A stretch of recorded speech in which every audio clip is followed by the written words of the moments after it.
Hay decisiones que cambian el curso del mundo y otras que dejan un eco que nunca termina de apagarse. Esta noche nos acercamos a los acontecimientos de Hiroshima y Nagasaki, no solo desde lo que ocurrió en el cielo, sino también desde las mentes que lo hicieron posible. Recorreremos algunas curiosidades sobre los científicos implicados, los dilemas silenciosos que enfrentaron y las consecuencias que se extendieron mucho más allá de aquel instante. Si te acompaña este momento, puedes dejar en los comentarios desde dónde escuchas y a qué hora la noche te ha traído hasta aquí. Y si sientes que estos relatos te acompañan, puedes apoyarlo con un like o suscribiéndote, sin prisa, cuando lo desees. Somos Relatos de Medianoche. Ahora, deja que el tiempo se ralentice y volvamos a aquellos días en los que, entre cálculos y decisiones, comenzó a tomar forma esta historia. El año 1939 encontró a Europa en un estado de quietud tensa, una calma que los historiadores describirían más tarde como el preludio de un movimiento tectónico. Las cancillerías trabajaban con telegramas cifrados. Los ejércitos realizaban maniobras de entrenamiento que ya no eran del todo simulacros. Y en los laboratorios universitarios de Berlín, de Copenhague, de París y de Cambridge, los físicos continuaban su trabajo con una concentración que parecía ajena al mundo exterior. Hacía apenas una década, la física había experimentado una transformación profunda. La mecánica cuántica había redefinido la comprensión del átomo, revelando que la materia, en sus dimensiones más pequeñas, obedecía a reglas que desafiaban la intuición cotidiana. Los electrones no tenían posiciones definidas hasta ser observados. Las partículas podían comportarse como ondas. La realidad subatómica era, en cierto sentido, probabilística, fluctuante, radicalmente diferente del universo newtoniano que había dominado la ciencia durante más de 2 siglos. Este nuevo universo conceptual había nacido de mentes extraordinarias que a menudo compartían los mismos congresos, los mismos cafés, las mismas cartas escritas en alemán o en danés. Niels Bohr, en Copenhague, había creado un instituto que funcionaba como un centro de gravedad intelectual para toda una generación de físicos. Werner Heisenberg había formulado el principio de incertidumbre. Erwin Schrödinger había desarrollado su ecuación de onda. Max Born había dado una interpretación probabilística a la función de onda. Todos ellos habían contribuido a construir un edificio teórico de una elegancia extraordinaria. Y sin embargo, por debajo de toda esa abstracción matemática, había una pregunta que comenzaba a tomar contornos concretos. Si el núcleo del átomo contenía energías de la magnitud que los cálculos sugerían, ¿qué ocurriría si esas energías pudieran ser liberadas de forma controlada o de forma repentina? Los congresos Solvay, celebrados en Bruselas desde 1911, habían reunido a las mentes más brillantes de la física moderna en fotografías que con el tiempo adquirirían un carácter casi mítico. En la imagen de 1927 aparecen juntos Einstein, Bohr, Curie, Heisenberg, Pauli, Dirac y Schrödinger, entre otros. 17 de los 29 participantes eran o serían galardonados con el Premio Nobel. Era una concentración de talentos científicos sin precedentes en la historia de la humanidad. En aquellos encuentros se debatía el destino conceptual de la física, pero también se construían amistades y rivalidades intelectuales que moldearían los años siguientes. El debate entre Bohr y Einstein sobre la interpretación de la mecánica cuántica se prolongaría durante décadas. con el universo como árbitro silencioso. Einstein nunca aceptó plenamente la idea de que Dios jugara a los dados. Bohr sostenía que la incertidumbre no era una limitación del conocimiento, sino una característica fundamental de la realidad. Mientras estos debates se desplegaban en el plano filosófico, la política europea avanzaba en una dirección diferente. En Alemania, el ascenso del nacionalsocialismo había comenzado a desmantelar las universidades. Los profesores judíos fueron separados de sus cátedras. Los más afortunados encontraron posiciones en otros países. Los demás enfrentaron un destino que, en 1933, todavía era difícil de imaginar en toda su extensión. Entre 1933 y 1939, Europa experimentó uno de los éxodos intelectuales más significativos de la historia moderna. Físicos, matemáticos, químicos y biólogos abandonaron sus países de origen en busca de laboratorios donde pudieran seguir trabajando sin interferencias ideológicas. Muchos de ellos llevaban en sus maletines décadas de conocimiento acumulado, correspondencia con los principales científicos del mundo y una comprensión del universo subatómico que sus países de acogida tardarían años en asimilar. Albert Einstein fue uno de los primeros en partir.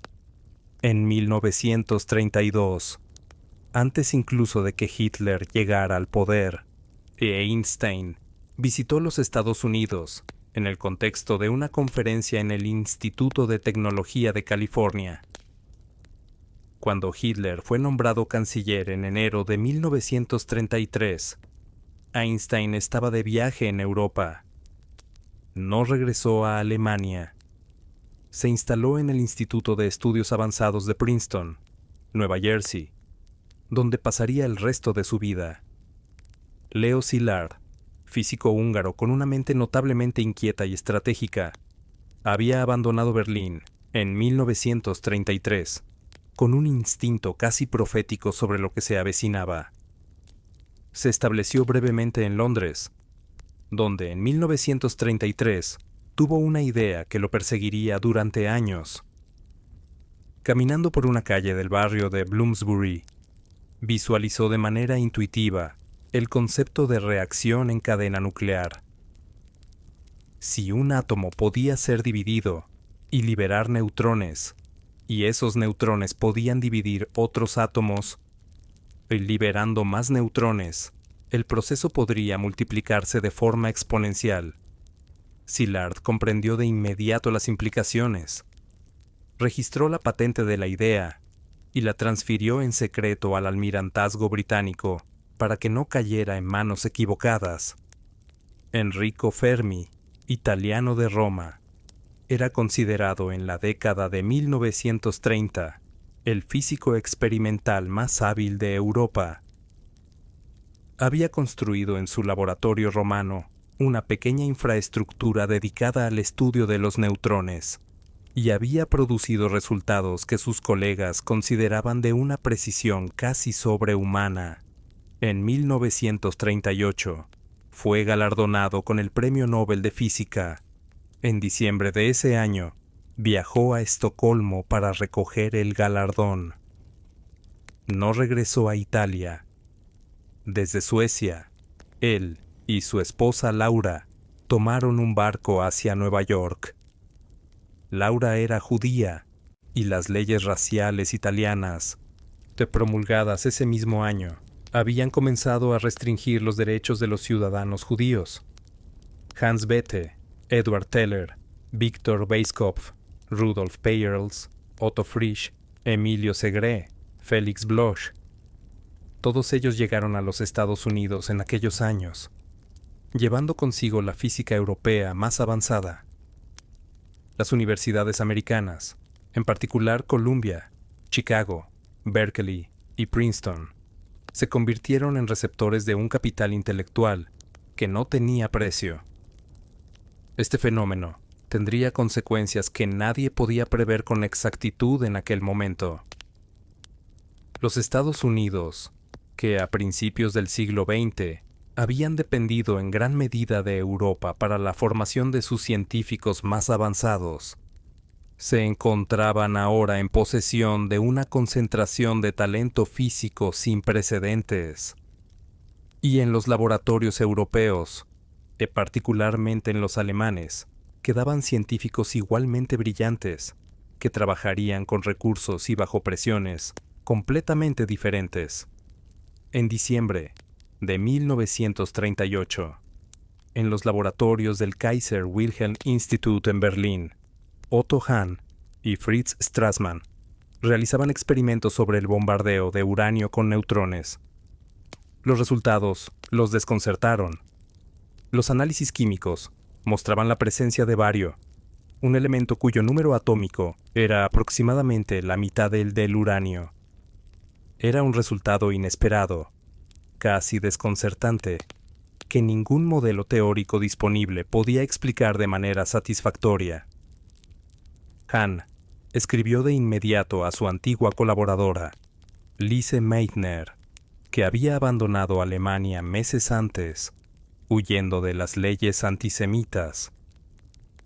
Meitner estaba en ese momento en Suecia, trabajando en el Instituto Nobel de Estocolmo. Pasó las fiestas navideñas en el pequeño pueblo de Kungälv, donde su sobrino Otto, Robert Frisch, había ido a visitarla.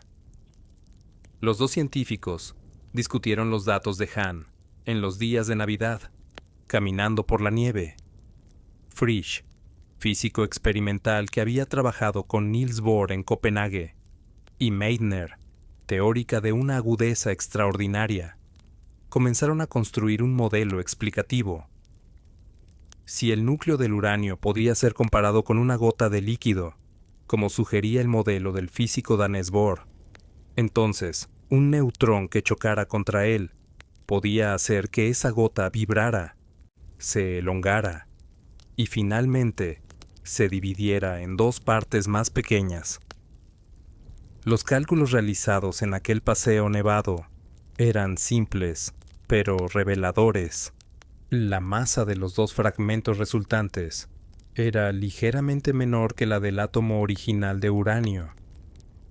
Esa diferencia de masa, multiplicada por el cuadrado de la velocidad de la luz, de acuerdo con la ecuación que Einstein había derivado en 1905, equivalía a una cantidad de energía enorme, del orden de 200 millones de electronvoltios por átomo.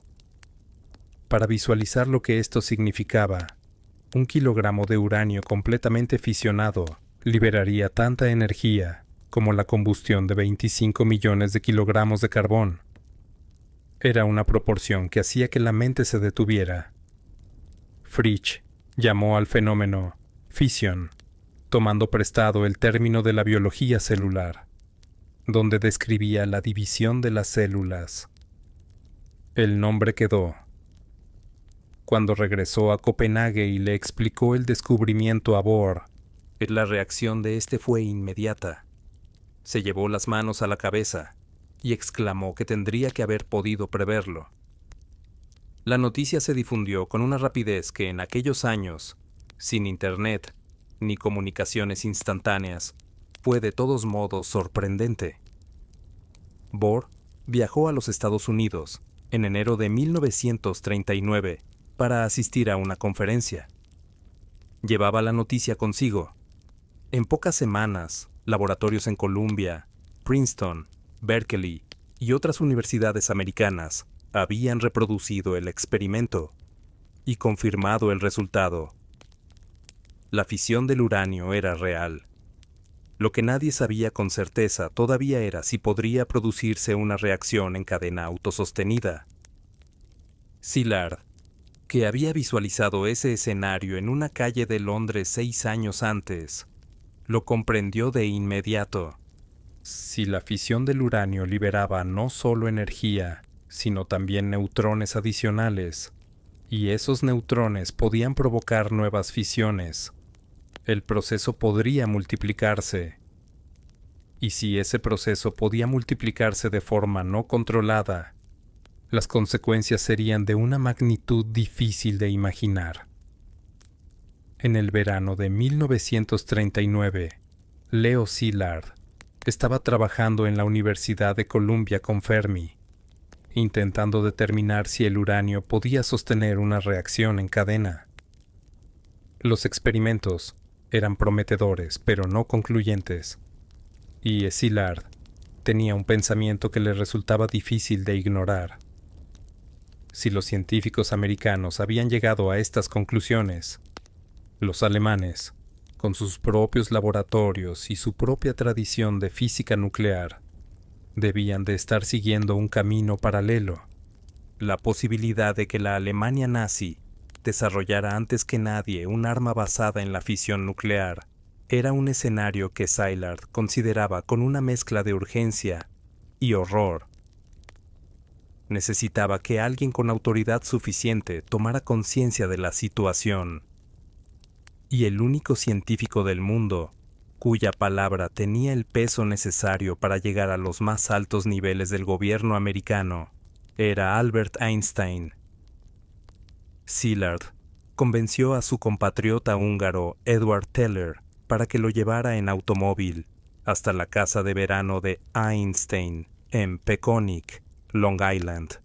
Era una mañana de julio de 1939. Einstein escuchó la explicación de Szilard sobre las implicaciones militares de la fisión nuclear, con la atención concentrada de quien reconoce en otra voz un razonamiento que merece ser tomado en serio. Confesó que no había pensado en esa posibilidad. Lo que surgió de aquellas conversaciones veraniegas fue una carta. Szilard redactó varias versiones. Einstein las revisó y firmó la versión final en agosto de 1939. La carta estaba dirigida al presidente Franklin D. Roosevelt. El texto, con la sobriedad característica de la correspondencia científica formal de la época, describía los descubrimientos recientes sobre la fisión del uranio, la posibilidad teórica de construir bombas de un nuevo tipo basadas en reacciones en cadena, y la preocupación de que Alemania pudiera estar ya trabajando en esa dirección. La carta recomendaba que el gobierno americano estableciera contacto con los físicos que trabajaban en esas investigaciones y les proporcionara apoyo financiero. La carta tardó semanas en llegar a Roosevelt, entregada a través de un intermediario, Alexander Sachs, un economista con acceso personal al presidente. Roosevelt la leyó en octubre de 1939, cuando la guerra en Europa ya había comenzado con la invasión alemana de Polonia. Su respuesta fue concisa: esto requiere acción. Se estableció un comité. Se asignaron fondos modestos. Los esfuerzos iniciales fueron lentos, dispersos, carentes de la urgencia que la situación demandaba. La burocracia científica americana no era ni veloz, ni particularmente visionaria, pero la carta había abierto una puerta. El camino desde la carta de Einstein hasta el proyecto Manhattan no fue directo. Pasaron más de 2 años de esfuerzos dispersos, comités que se formaban y se disolvían, presupuestos insuficientes y debates sobre la viabilidad del proyecto. Fue solo a finales de 1941, después del ataque japonés a Pearl Harbor en diciembre de ese año, cuando el gobierno americano decidió comprometer los recursos necesarios para desarrollar un arma nuclear antes de que lo hiciera cualquier otro país. El nombre oficial del proyecto era Development of Substitute Materials, un nombre deliberadamente neutro que no sugería nada sobre su verdadera naturaleza. Solo más tarde adoptaría el nombre por el que sería conocido en la historia: Manhattan Engineer District, abreviado como Proyecto Manhattan. La escala del esfuerzo fue, desde el principio, extraordinaria. El gobierno americano comprometió recursos financieros que en su momento equivalían a lo que décadas después se llamaría un esfuerzo de guerra total. En los mejores años del proyecto, trabajaban en él directa o indirectamente más de 130,000 personas, distribuidas por instalaciones de todo el país. La estructura del proyecto era deliberadamente compartimentada. Cada equipo sabía solo lo que necesitaba saber para realizar su parte del trabajo. Los obreros de construcción que levantaban las instalaciones de Oak Ridge, en Tennessee, no sabían para qué servirían los edificios que construían. Los operadores de los equipos de separación isotópica en aquella misma planta no sabían qué producto final se estaba refinando. Solo un pequeño número de personas en la cúspide del proyecto conocía la imagen completa.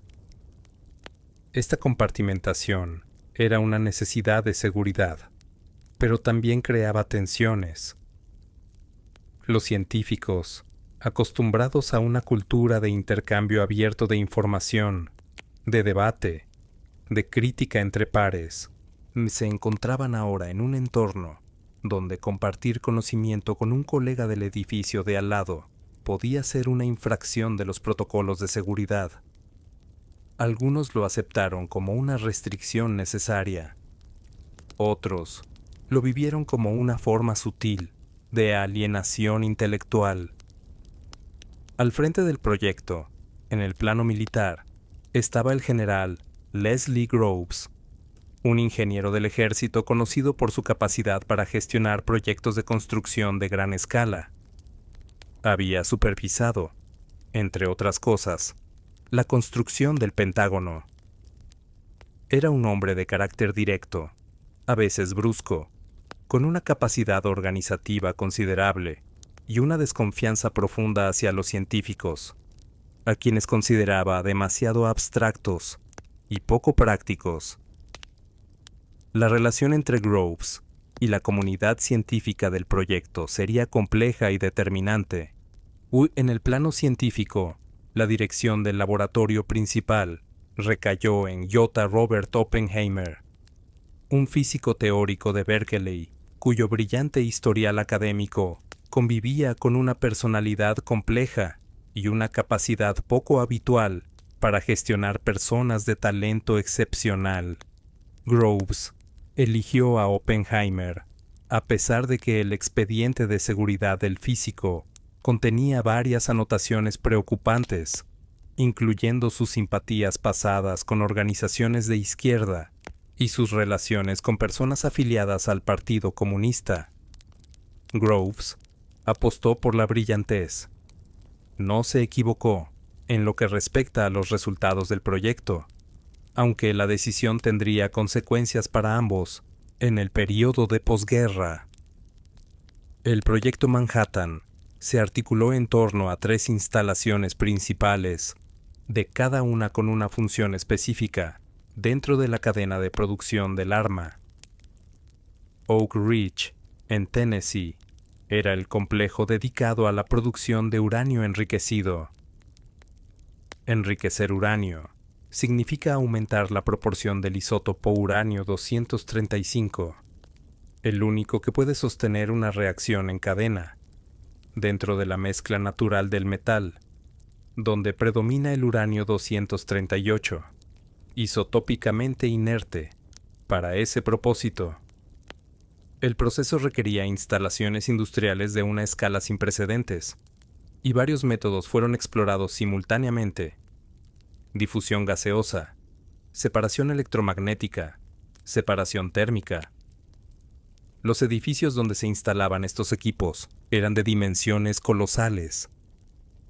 Hanford, en el estado de Washington, a orillas del río Columbia, albergaba los reactores nucleares dedicados a la producción de plutonio, y un elemento que prácticamente no existe en la naturaleza, pero que puede ser creado bombardeando uranio con neutrones en un reactor. El plutonio resultante es fisionable, y los cálculos sugirieron que podría ser igualmente útil para la construcción de un arma. Hanford fue construido en un territorio semidesértico del noroeste americano, elegido por su lejanía de centros urbanos y por la disponibilidad del río Columbia como fuente de agua para el enfriamiento de los reactores. Los Álamos, en Nuevo México, era el laboratorio donde todo ese material, el uranio enriquecido de Oak Ridge y el plutonio de Hanford, sería finalmente convertido en un arma funcional. Estaba ubicado en una meseta a más de 2,000 metros de altitud, en el desierto de Nuevo México. Es accesible solo por carreteras sinuosas que en invierno quedaban ocasionalmente cubiertas de nieve. El lugar había sido seleccionado por Oppenheimer, que lo conocía de sus años de vacaciones en la región. Antes de convertirse en laboratorio secreto, en el solar de Los Álamos había funcionado una escuela rural para hijos de rancheros. Sus edificios fueron adaptados para las necesidades del laboratorio, y a su alrededor se construyó en meses una pequeña ciudad autosuficiente, casas residenciales, escuelas, tiendas, un hospital, instalaciones deportivas. Era, en todos los sentidos prácticos, un pueblo cerrado, rodeado de vallas y vigilado por guardias militares. Sus habitantes usaban documentos de identidad con nombres en clave. En el mundo exterior, Los Álamos no existía oficialmente. Las cartas enviadas desde el laboratorio llevaban como remite un apartado de correos en Santa Fe. Las familias de los científicos que llegaban a vivir allí lo hacían sabiendo poco o nada sobre el trabajo que se realizaba. Y sin embargo, la vida cotidiana dentro del perímetro era en muchos aspectos sorprendentemente normal. Había fiestas, había debates intelectuales, había niños que crecían jugando entre las casas prefabricadas de aquel pueblo sin nombre que aparecía en los mapas militares, simplemente como The Hill. Lo que Oppenheimer construyó en Los Álamos fue algo que no tenía precedentes en la historia de la ciencia. Una comunidad de los mejores físicos del mundo, concentrados en un solo lugar, trabajando bajo secreto militar en un proyecto único. La lista de personas que pasaron por aquel laboratorio entre 1943 y 1945 incluye nombres que definen la física del siglo XX. Niels Bohr llegó en diciembre de 1943 bajo el nombre en clave de Nicholas Baker. Su salida de Dinamarca había sido dramática. Meses antes, había escapado de la ocupación alemana en un pequeño bote de pesca que cruzó el estrecho hacia Suecia, y desde allí fue transportado en el compartimento de bombas de un avión de la Royal Air Force hasta Gran Bretaña. Bohr era el patriarca intelectual de aquella generación de físicos. Su presencia en Los Álamos fue de un peso simbólico considerable, aunque su contribución más importante quizás no fue técnica, sino filosófica. Fue uno de los primeros en pensar seriamente sobre las consecuencias políticas y morales del arma que estaban construyendo. Fermi, cuya reputación como experimentador era incomparable, se incorporó también al proyecto. Antes de su llegada a Los Álamos, ya había realizado la contribución que sería considerada su obra maestra en el contexto del proyecto. En diciembre de 1942, en un sótano reconvertido en laboratorio bajo los graderíos del estadio Stagg Field de la Universidad de Chicago, había puesto en marcha el primer reactor nuclear de la historia, Chicago Pile 1, logrando una reacción en cadena controlada y autosostenida. Era la prueba de que la física de la fisión podía ser domesticada. Richard Feynman, que en 1943 Tenía 25 años y ya era considerado uno de los jóvenes físicos más brillantes del país. Trabajó en Los Álamos en el grupo de cálculo teórico. En Feynman, era conocido tanto por la velocidad y originalidad de su pensamiento, como por una personalidad irreverente que contrastaba con el ambiente de seriedad que dominaba el laboratorio. Encontró en Los Álamos un pasatiempo peculiar: hackear las cajas fuertes donde se guardaban los documentos clasificados, demostrando las vulnerabilidades de los sistemas de seguridad. El personal de seguridad no compartía su sentido del humor. Hans Bethe dirigía la división teórica del laboratorio. Bethe era un físico de una solidez y una amplitud de conocimientos extraordinarias, capaz de moverse con igual facilidad por la astrofísica, la física nuclear y la física de estado sólido. Su gestión de la división teórica fue un ejemplo de organización científica. Mantenía el trabajo avanzando de forma metódica, sin sacrificar la creatividad. Edward Teller, de origen húngaro, era uno de los físicos más originales del proyecto, aunque también uno de los más difíciles de gestionar. Su mente estaba frecuentemente ocupada no por el problema inmediato, la bomba de fisión que todos estaban desarrollando, sino por una idea mucho más ambiciosa y más destructiva. Una bomba que funcionara por fusión, no por fisión. Una bomba de hidrógeno. Oppenheimer y Bethe toleraron su distracción con una paciencia considerable, aunque la tensión alrededor de Teller fue una constante discreta en la vida del laboratorio. Los problemas técnicos que debían resolverse en Los Álamos eran de una complejidad que superaba en muchos aspectos los límites de la física y la ingeniería disponibles. El proyecto no disponía de una hoja de ruta. Cada paso hacia adelante revelaba nuevos problemas que nadie había anticipado, y uno de los desafíos centrales era el de la masa crítica. Para que una reacción en cadena nuclear produjera una explosión, en lugar de simplemente calentarse o dispersarse, el material fisionable, uranio 235 o plutonio 239, necesitaba estar presente en una cantidad y densidad suficientes. Por debajo de ese umbral, llamado masa crítica, los neutrones liberados por la fisión escapaban del material antes de poder provocar nuevas fisiones. Por encima de él, la reacción se multiplicaba de forma explosiva. Calcular con precisión esa masa crítica para el uranio enriquecido era ya un problema complejo. Pero el plutonio presentaba una complicación adicional, que no se descubrió hasta bien avanzado el proyecto. En julio de 1944, las mediciones realizadas en Los Álamos revelaron que el plutonio producido en los reactores de Hanford contenía una pequeña cantidad de un isótopo, el plutonio 240, que tendía a producir fisiones espontáneas. Esto significaba que, en un diseño de bomba en el que dos hemisferios de plutonio se unían rápidamente mediante explosivos, la reacción comenzaría demasiado pronto, antes de que el material alcanzara la densidad necesaria, y el resultado sería una explosión parcial, un fizzle, que dispersaría el material radiactivo sin producir la detonación diseñada.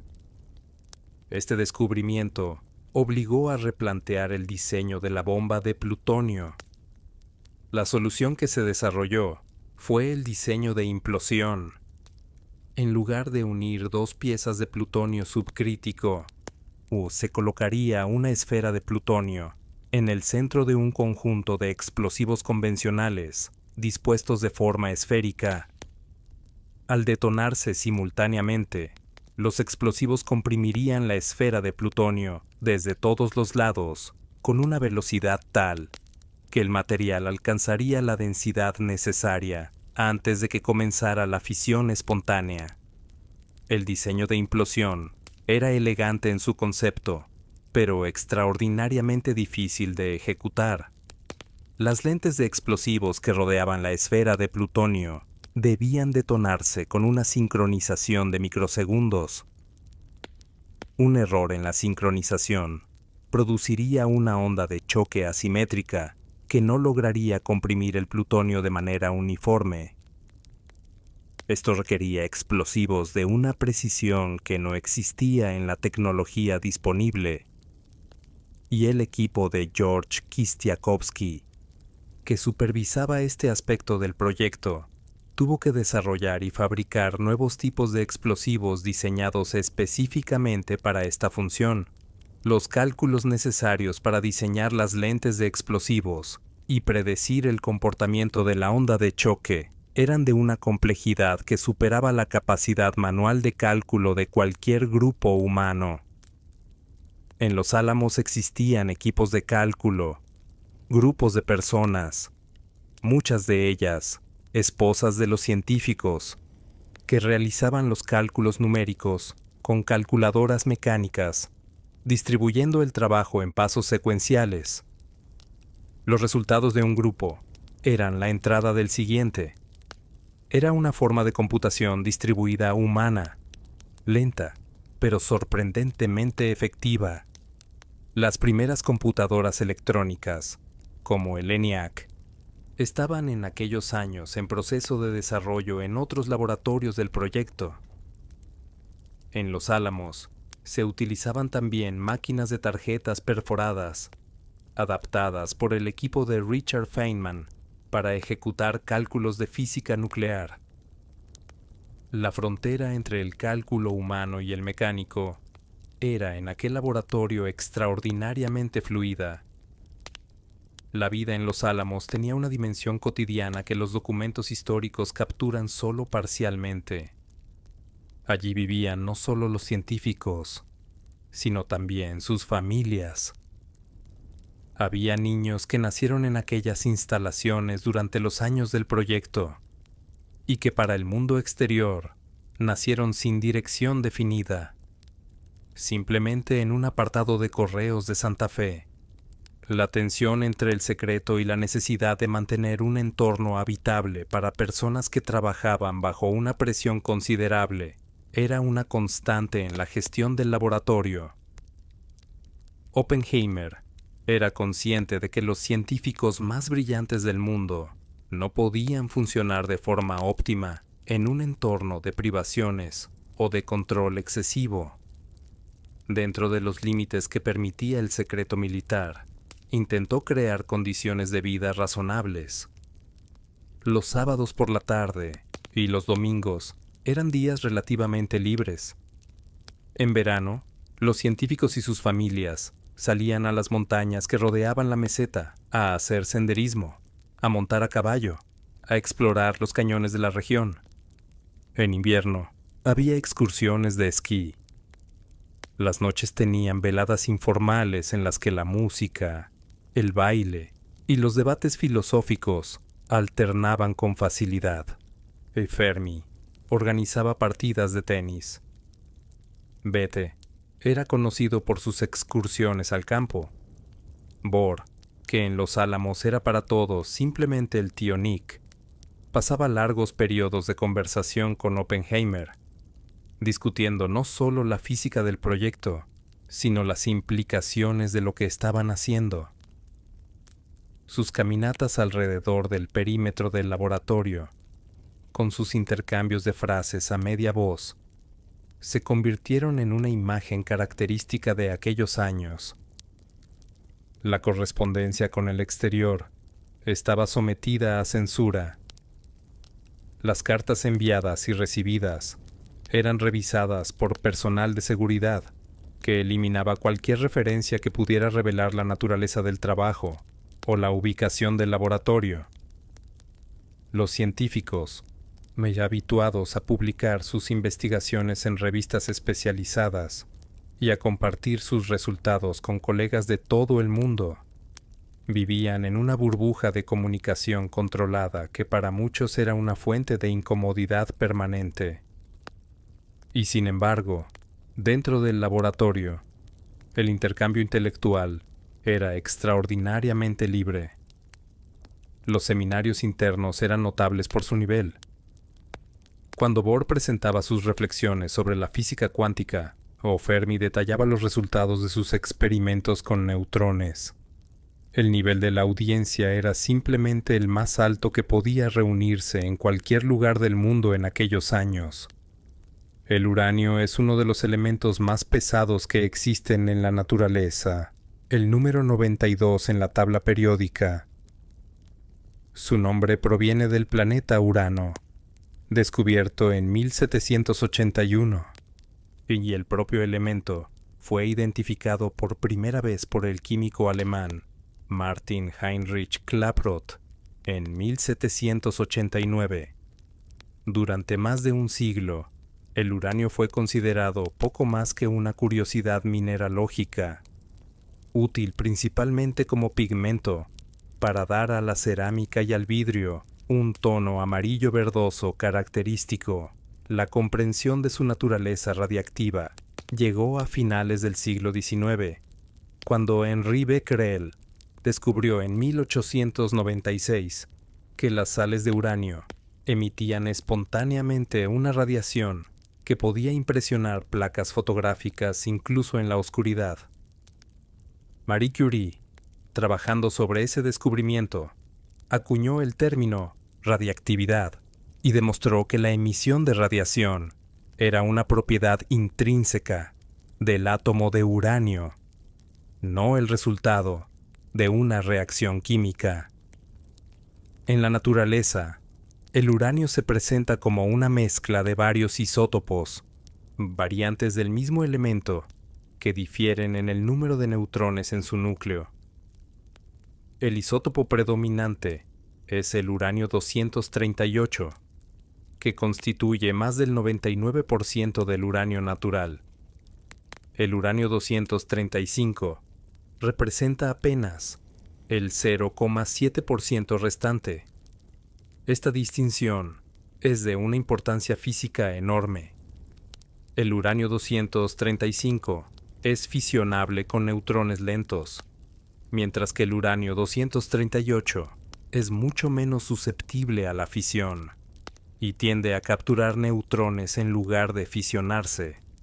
El proceso de enriquecimiento de uranio, es decir, aumentar la proporción de uranio 235 en la mezcla, es técnicamente complejo porque ambos isótopos son químicamente idénticos.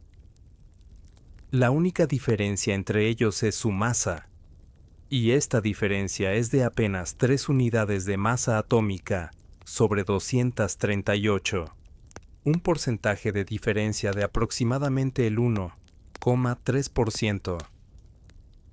Para separar ambos isótopos, los científicos del Proyecto Manhattan trabajaron con el hexafluoruro de uranio, un compuesto gaseoso del uranio que podía ser procesado mediante difusión a través de membranas porosas. Las moléculas del hexafluoruro de uranio que contienen el isótopo 235 son ligeramente más ligeras que las que contienen el isótopo 238 y por tanto difunden a través de las barreras porosas con una velocidad ligeramente mayor. Cada paso de difusión aumenta marginalmente la concentración del isótopo deseado. Para alcanzar el nivel de enriquecimiento necesario para una bomba, superior al 80%, se requerían miles de etapas de difusión en cascada. Las instalaciones de Oak Ridge que realizaban este trabajo eran enormes. El edificio K-25, construido específicamente para la difusión gaseosa, era en el momento de su construcción el edificio más grande del mundo por volumen interior. Sus dimensiones no tenían precedente en la historia de la construcción industrial. El plutonio, elemento número 94 de la tabla periódica, no existe de forma significativa en la naturaleza. Es un producto artificial, creado cuando el uranio 238 captura un neutrón y se transforma en uranio 239, que a su vez experimenta dos desintegraciones beta sucesivas para convertirse en neptunio 239 y finalmente en plutonio 239. El elemento fue sintetizado por primera vez en diciembre de 1940 por Glenn Seaborg, Joseph Kennedy, Edwin Macmillan y Arthur Wall en la Universidad de California en Berkeley, utilizando el ciclotrón de la institución. La muestra que produjeron era de una pequeña fracción de microgramo, que invisible a simple vista. Seaborg, que tenía 28 años en ese momento, lo llamó plutonio, por analogía con la nomenclatura de los dos elementos descubiertos antes. El uranio se había nombrado por Urano, el neptunio por Neptuno, y el plutonio siguió la secuencia planetaria hasta Plutón, el planeta más alejado conocido. La propiedad que hacía al plutonio 239 interesante para el proyecto Manhattan era su fisionabilidad. Al igual que el uranio 235, podía dividirse al absorber un neutrón y liberar una gran cantidad de energía, junto con neutrones adicionales, capaces de provocar nuevas fisiones. Y tenía una ventaja potencial. Podía producirse en reactores nucleares a partir del uranio 238, que era abundante, lo que ofrecía una vía alternativa a la separación isotópica del uranio. La producción de plutonio en cantidades suficientes para construir una bomba requería reactores nucleares de gran escala, que a su vez requerían enormes cantidades de uranio como combustible y de grafito o agua pesada como moderador, es decir, como material para reducir la velocidad de los neutrones hasta niveles donde pudieran ser capturados eficientemente por el uranio 238. Los reactores de Hanford, construidos a orillas del río Columbia, funcionaban con agua ordinaria como refrigerante y barras de uranio natural como combustible.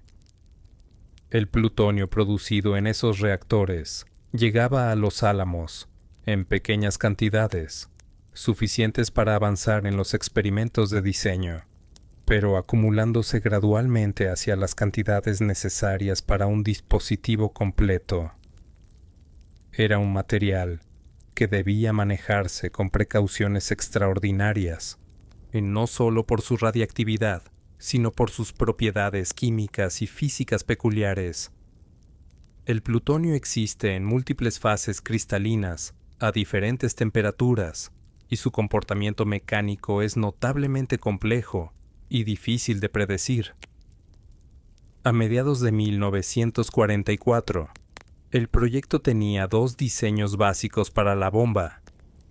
El primero, más simple conceptualmente, funcionaba con uranio enriquecido y utilizaba un sistema de disparo llamado Gun Type, en el que una masa subcrítica de uranio era impulsada por un explosivo convencional hacia otra masa subcrítica, y la combinación de ambas creaba una masa supercrítica que iniciaba la reacción en cadena. Este diseño, aplicado al uranio, era considerado suficientemente fiable para no requerir una prueba previa. El segundo diseño, innecesario para el plutonio debido a la contaminación con plutonio 240, mencionada anteriormente, era el de implosión. Una esfera de plutonio rodeada de explosivos que, al detonarse simultáneamente, la comprimían hasta alcanzar la supercriticidad. Este diseño era mucho más complejo, y su funcionamiento era mucho menos seguro de predecir desde el puro cálculo teórico. La creación de las lentes explosivas del diseño de implosión, que debían generar una onda de choque perfectamente esférica convergente, fue uno de los mayores desafíos técnicos del proyecto. Los explosivos convencionales generan ondas de choque, que divergen desde el punto de detonación. Para obtener una onda convergente, era necesario combinar explosivos de diferentes velocidades de detonación en formas geométricas precisas, de modo que el frente de onda resultante fuera esférico. George Kistiakowsky, un químico de origen ucraniano que había llegado a los Estados Unidos en los años 20, supervisó el desarrollo de estas lentes. Su equipo realizó miles de pruebas con diferentes combinaciones de explosivos, midiendo las ondas de choque con sofisticados equipos de diagnóstico para verificar su simetría. Cada prueba requería la fabricación a mano de segmentos explosivos de alta precisión, y los resultados eran analizados con una meticulosidad que consumía semanas de trabajo. A principios de 1945, los diseños eran suficientemente maduros para que se tomara la decisión de realizar una prueba a escala completa. El nombre en clave para la prueba fue Trinity. Se eligió un sitio en el desierto de Jornada del Muerto, en Nuevo México, de parte del campo de entrenamiento militar de Alamogordo. La preparación de la prueba se prolongó durante meses.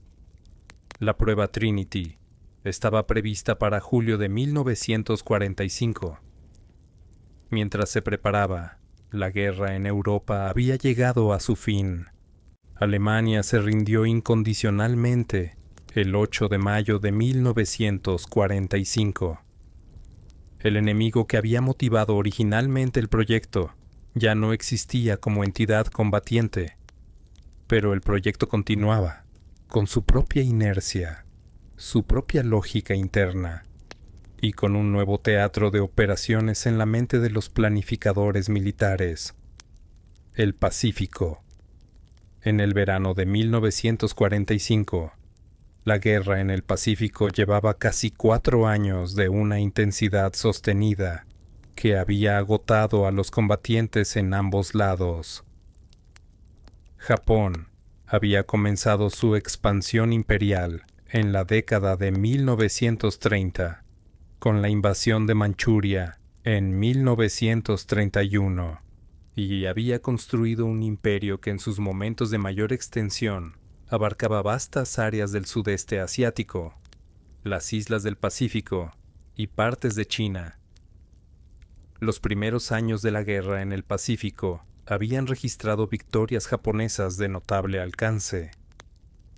El ataque a Pearl Harbor en diciembre de 1941 había dañado severamente la flota americana del Pacífico.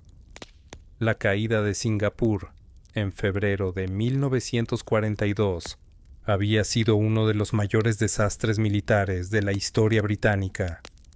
Filipinas, las Indias Orientales holandesas, Birmania, el archipiélago de la Salomón, uno tras otro, los territorios habían caído ante el avance japonés. Pero la marea había comenzado a cambiar a partir de 1942. Las batallas del Mar de Coral y de Midway habían detenido el avance japonés en el Pacífico Central. A partir de entonces, la estrategia americana había sido la de saltar de isla en isla, island hopping, avanzando gradualmente hacia el territorio japonés, mientras los submarinos americanos destruían metódicamente el tráfico marítimo que sostenía la economía y el suministro militar japoneses. Para la primavera de 1945, el archipiélago japonés era ya el siguiente objetivo. Las batallas de Iwo Jima y Okinawa, libradas en los primeros meses de 1945, habían sido de una violencia extraordinaria. En Okinawa, la última gran batalla antes de una posible invasión del territorio japonés principal, las bajas en ambos bandos fueron devastadoras.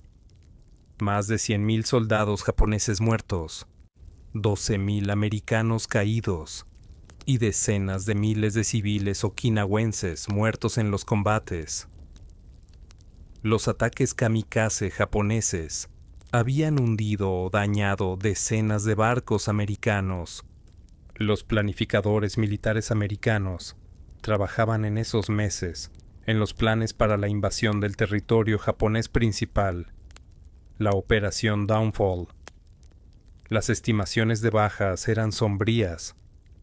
Dependiendo de los supuestos utilizados, los cálculos sugerían que una invasión podría costar entre cientos de miles y más de 1 millón de bajas americanas, y un número mucho mayor de japoneses.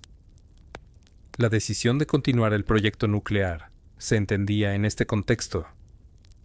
La muerte de Franklin Roosevelt en abril de 1945 llevó a la presidencia a Harry Truman, que hasta ese momento era prácticamente ajeno al proyecto Manhattan. Como vicepresidente, no había sido informado de la existencia del proyecto. Fue solo tras la muerte de Roosevelt, cuando el secretario de Guerra Henry Stimson le reveló los detalles. Truman formó un comité de alto nivel, el Comité Provisional, Interim Committee, para asesorarlo sobre el uso de la bomba. El comité incluyó al propio Stimson como presidente, al secretario de Estado James Byrnes como representante personal del presidente y varios otros altos funcionarios civiles y militares.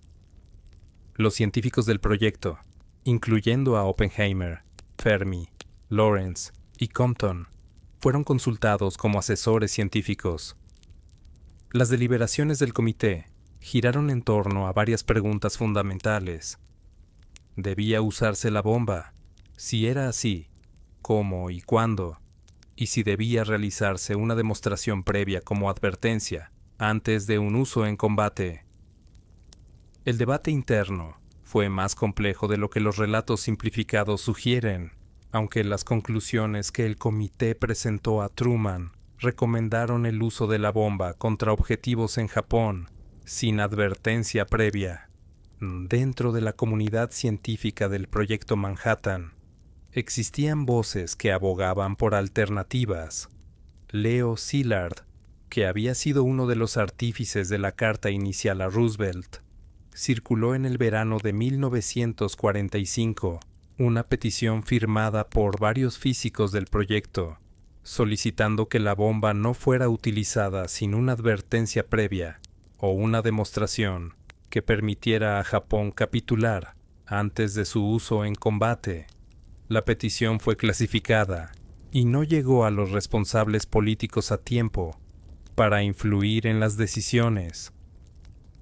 James Franck, químico alemán, que había ganado el Premio Nobel en 1925 y trabajaba en el Proyecto Manhattan, redactó junto con otros científicos el llamado Informe Franck, un documento que argumentaba que el uso de la bomba sin advertencia previa tendría consecuencias políticas y estratégicas negativas a largo plazo, de que una demostración en un área deshabitada podría lograr la rendición japonesa con menos consecuencias. El informe tampoco tuvo efecto inmediato en las decisiones tomadas.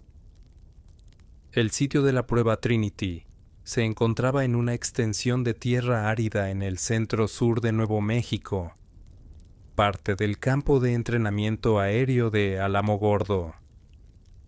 La llanura de Jornada del Muerto, cuyo nombre derivaba de los peligros que enfrentaban los viajeros coloniales que la cruzaban en el siglo XVII, era un lugar de una desolación tranquila, arbustos bajos, suelo alcalino, cielos que en invierno eran de un azul profundo y en verano adoptaban tonos blanquecinos por el calor. La preparación de la prueba requirió meses de trabajo.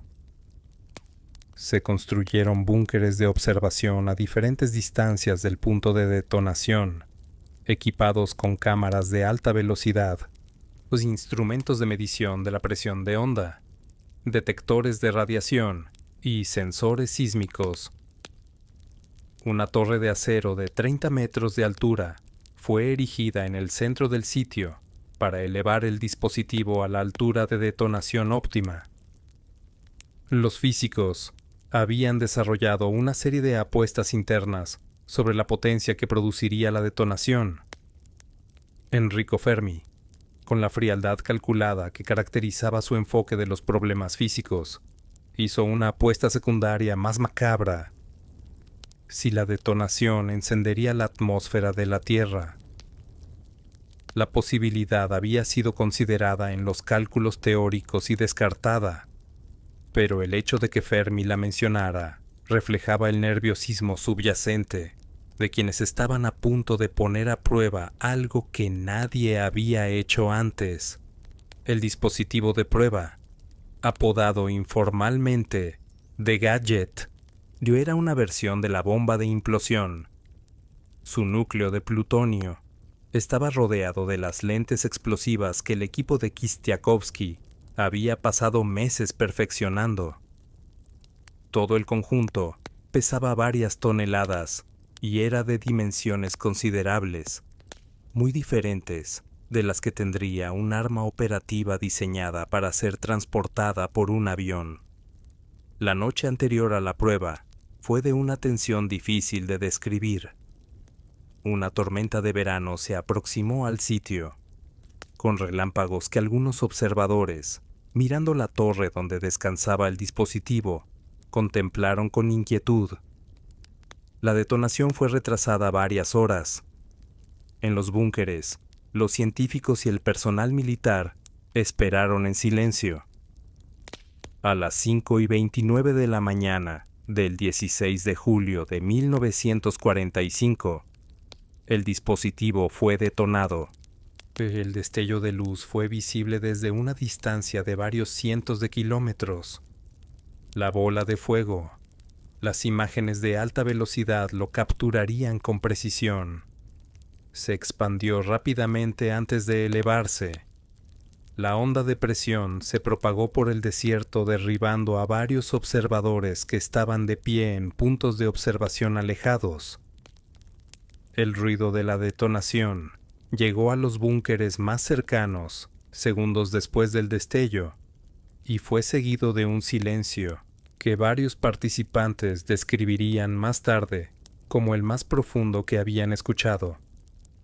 La potencia de la explosión fue equivalente a aproximadamente 21 kilotoneladas de TNT.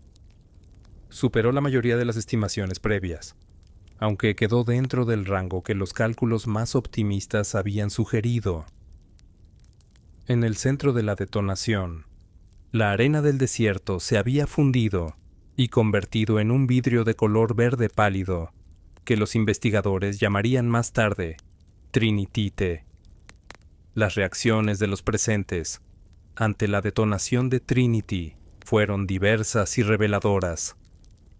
Fermi, con su habitual pragmatismo experimental, comenzó a dejar caer trozos de papel desde la altura de su pecho cuando llegó la onda de presión, y midió la distancia que recorrieron antes de tocar el suelo como una forma rápida de estimar la energía liberada. Su estimación estuvo notablemente próxima a los valores medidos con los instrumentos. Oppenheimer, según varios testimonios de quienes estaban a su lado, permaneció en silencio durante largos momentos. Más tarde, declararía que en ese instante le había venido a la mente un verso del texto sagrado hindú, Bhagavad Gita, de cuyo idioma original, no el sánscrito, tenía algún conocimiento. Ahora me he convertido en la muerte, el destructor de mundos. Era una cita que lo acompañaría durante el resto de su vida, aunque historiadores posteriores debatirían si realmente la pensó en ese momento, o si se convirtió en una narrativa retrospectiva. Kenneth Bainbridge, el físico que había dirigido los preparativos de la prueba, se acercó a Oppenheimer poco después de la detonación y le dijo en voz baja que ahora todos eran unos malditos hijos de perra. Era una forma de expresar lo que muchos sentían, una mezcla de asombro, de orgullo técnico, de horror y de una conciencia aguda de que lo que acababan de hacer cambiaría el mundo de maneras que todavía no podían comprender del todo. Otros científicos describieron la experiencia con una sobriedad que contrastaba con los relatos más dramáticos. Para muchos de ellos, la detonación fue ante todo una confirmación técnica. El diseño funcionaba. Los cálculos eran correctos. El proyecto había llegado a una conclusión técnica exitosa. Las implicaciones morales y políticas eran una dimensión diferente, que cada individuo procesaba de manera distinta. La noticia de la prueba exitosa fue transmitida al presidente Truman, que en ese momento se encontraba en Potsdam, Alemania, para la conferencia de los líderes aliados. Truman lo mencionó brevemente a Stalin, describiendo únicamente que los Estados Unidos habían desarrollado un arma de poder destructivo inusual. La reacción de Stalin fue contenida, aunque los servicios de inteligencia soviéticos ya habían obtenido información sobre el proyecto a través de redes de espionaje que operaban dentro de los Álamos. La selección de los objetivos para las bombas atómicas fue un proceso que se desarrolló paralelo a los últimos meses del proyecto, dentro de un comité específicamente creado para ese fin. Los criterios que guiaron la selección eran de naturaleza militar y estratégica. Los objetivos debían ser ciudades de importancia militar o industrial significativa, de dimensiones suficientes para que el efecto de la bomba pudiera ser evaluado claramente, y no debían haber sido ya dañadas de forma significativa por los bombardeos convencionales previos.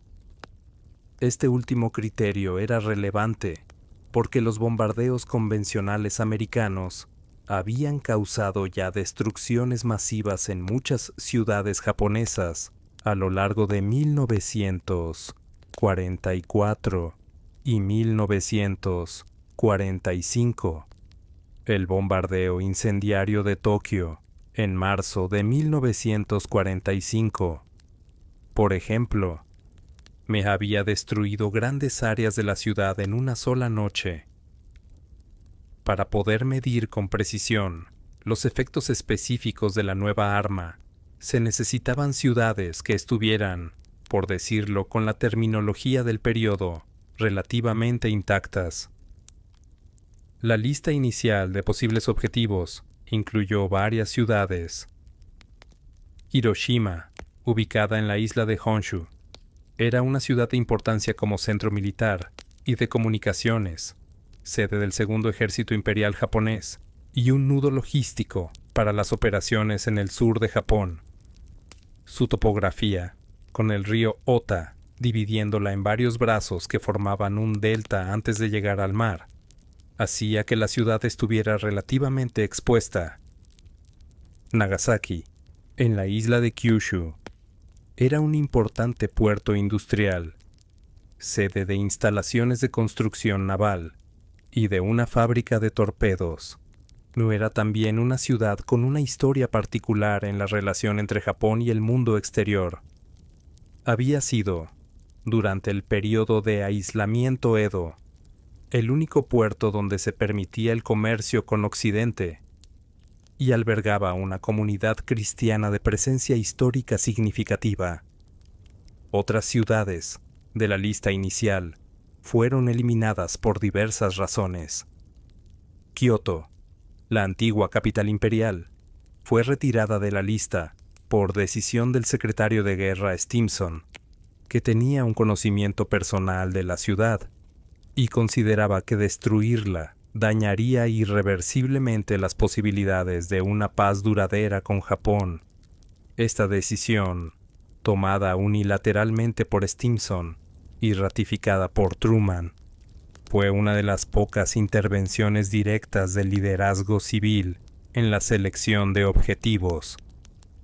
El Grupo Aéreo 509, basado en la isla de Tinian en las Marianas, había sido entrenado específicamente para la misión con bombas atómicas. Sus tripulaciones habían practicado durante meses el tipo de perfiles de vuelo que se necesitarían: vuelos en solitario a gran altitud, maniobras de alejamiento rápido después del lanzamiento. La naturaleza específica de su misión era conocida solo por los niveles más altos del grupo. La bomba destinada a Hiroshima, apodada Little Boy por su geometría alargada y cilíndrica, era el dispositivo de tipo Gun, el diseño más simple, que utilizaba uranio enriquecido. Pesaba aproximadamente 4,5 toneladas y medía 3 metros de longitud. Fue cargada en la bodega del B-29 nombrado Enola Gay por la madre del piloto, el coronel Paul Tibbets, en las horas previas al despegue. El Enola Gay despegó de Tinian en las primeras horas del 6 de agosto de 1945, acompañado de otros aviones de observación y de fotografía. El vuelo hacia Japón duró varias horas sobre el Océano Pacífico. La tripulación conocía el carácter extraordinario de su misión, aunque la información sobre la naturaleza exacta del arma que transportaban era conocida solo por un reducido número de miembros de la tripulación y por el armero que había estado trabajando en el dispositivo durante el vuelo. La mañana del 6 de agosto de 1945 sobre Hiroshima era despejada, con visibilidad excelente. El Enola Gay llegó sobre la ciudad a una altitud de aproximadamente 9,000 metros. A las 8:15 de la mañana, hora local, el dispositivo fue liberado. Decayó durante 43 segundos antes de detonarse a una altitud de aproximadamente 600 metros sobre la superficie, optimizada para maximizar el área de destrucción por onda de presión. Los efectos de la detonación se propagaron en fracciones de segundo. La bola de fuego alcanzó temperaturas de varios miles de grados. La onda de presión se expandió a una velocidad de varios kilómetros por segundo.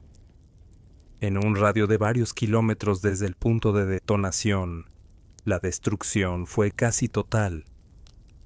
Las descripciones de lo que ocurrió en la ciudad en los minutos y horas siguientes son parte del registro histórico, documentadas con detalle por las comisiones de investigación que visitaron el lugar semanas más tarde y por los testimonios de los supervivientes recogidos durante décadas. La ciudad de Hiroshima tenía en ese momento una población civil estimada de entre 240,000 y 350,000 personas, además de un número considerable de personal militar. Las estimaciones de muertos para el final de 1945, incluyendo los fallecidos en los días y meses posteriores por efectos de radiación y heridas, oscilan entre 90,000 y 140,000 personas. Aunque la incertidumbre en estas cifras es considerable, dada la destrucción de registros y la dificultad de contabilizar con precisión en las condiciones de la posguerra. 3 días después de Hiroshima, el 9 de agosto de 1945, una segunda bomba fue lanzada sobre Nagasaki. El avión utilizado esta vez fue el Boxcar, pilotado por el mayor Charles Sweeney. La bomba destinada a Nagasaki, apodada Fat Man por su forma redondeada, era el dispositivo de tipo implosión con núcleo de plutonio, el mismo diseño probado en Trinity. El objetivo original para aquel día era Kokura, otra ciudad industrial en Kyushu. Sin embargo, cuando el Boxcar llegó sobre Kokura, la ciudad estaba cubierta por una capa de nubes y humo procedente de un ataque convencional en instalaciones cercanas. Después de varios pases infructuosos sobre Kokura, el avión se dirigió hacia el objetivo secundario, Nagasaki. Nagasaki también estaba parcialmente cubierta de nubes cuando el Boxcar se llegó sobre ella. La detonación se realizó igualmente, aunque el punto de impacto quedó desplazado varios kilómetros del objetivo original por la cobertura de nubes. La topografía de Nagasaki, con sus valles separados por colinas, limitó en alguna medida la propagación de los efectos en comparación con lo que habría ocurrido en un terreno más plano. Los efectos en Nagasaki fueron igualmente devastadores. La ciudad tenía una población estimada de entre 150,000 y 250,000 personas. Las estimaciones de fallecidos varían entre 40,000 y 80,000 personas para el final de 1945. El mismo día del bombardeo de Nagasaki, la Unión Soviética declaró la guerra a Japón y lanzó una ofensiva masiva contra las fuerzas japonesas en Manchuria, cumpliendo un compromiso adquirido en la Conferencia de Yalta. La coincidencia de los dos bombardeos atómicos y la entrada soviética en la guerra creó una presión acumulada que los líderes japoneses describieron más tarde como determinante en su decisión de capitular. El 15 de agosto de 1945, el emperador Hirohito se dirigió por radio a la nación japonesa para anunciar la aceptación de los términos de rendición aliados. Era la primera vez en la historia que los japoneses escuchaban la voz de su emperador.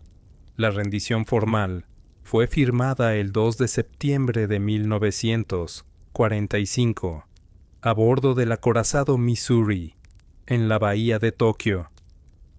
La Segunda Guerra Mundial había llegado a su fin. Las semanas y meses que siguieron al bombardeo de Hiroshima y Nagasaki fueron un periodo de una complejidad política y humana que las crónicas de la época apenas podían capturar en su totalidad. La rendición de Japón había puesto fin a la guerra más destructiva de la historia humana, pero había dejado un paisaje de consecuencias que se extendía mucho más allá de las ciudades bombardeadas. En los meses posteriores a los bombardeos, equipos de científicos y médicos americanos visitaron las dos ciudades para documentar los efectos. La Comisión de Estudios sobre la Bomba Atómica, Atomic Bomb Casualty Commission, fue establecida en 1946 para realizar un seguimiento médico a largo plazo de los supervivientes, conocidos en Japón como hibakusha, literalmente las personas afectadas por la bomba.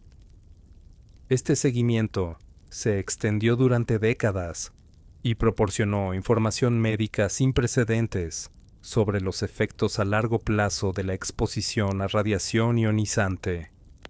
Los datos acumulados mostraron que, además de las muertes inmediatas por la onda de presión, el calor y el incendio, una proporción significativa de los supervivientes desarrolló a lo largo de los años siguientes enfermedades asociadas a la radiación, leucemia, en cuya tasa aumentó notablemente entre los supervivientes en los años 50, y más tarde, un mayor riesgo de otros tipos de cáncer.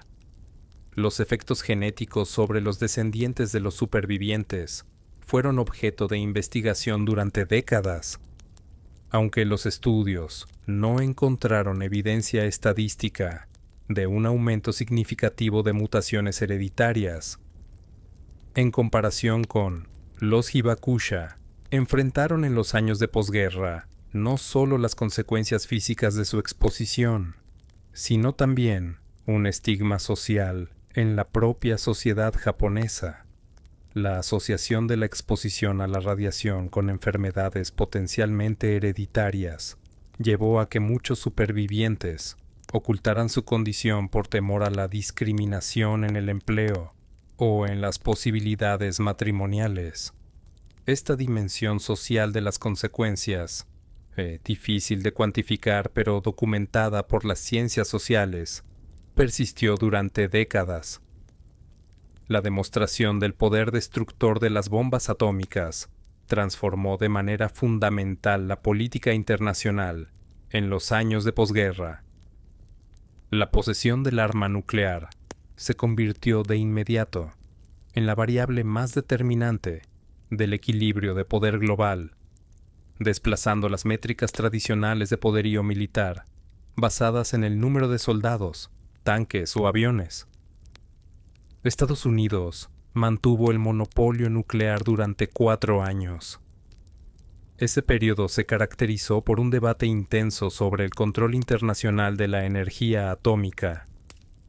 El Plan Baruch, presentado por Estados Unidos a las Naciones Unidas en 1946, proponía la creación de una autoridad internacional que supervisara el desarrollo de la energía nuclear y prohibiera la fabricación de armas. La Unión Soviética rechazó el plan, considerándolo un intento de consolidar la ventaja americana. El debate en la ONU se prolongó sin resultado. En agosto de 1949, la Unión Soviética detonó su primera bomba atómica, con una rapidez que sorprendió a los planificadores americanos, que habían subestimado la capacidad soviética. El monopolio había terminado. Comenzaba la era de la deterrencia nuclear bilateral, la doctrina de la destrucción mutua asegurada, MAD, por sus siglas en inglés, que estructuraría la política de seguridad internacional durante las décadas siguientes. El Reino Unido detonó su primera bomba en 1952, Francia en 1960, China en 1964.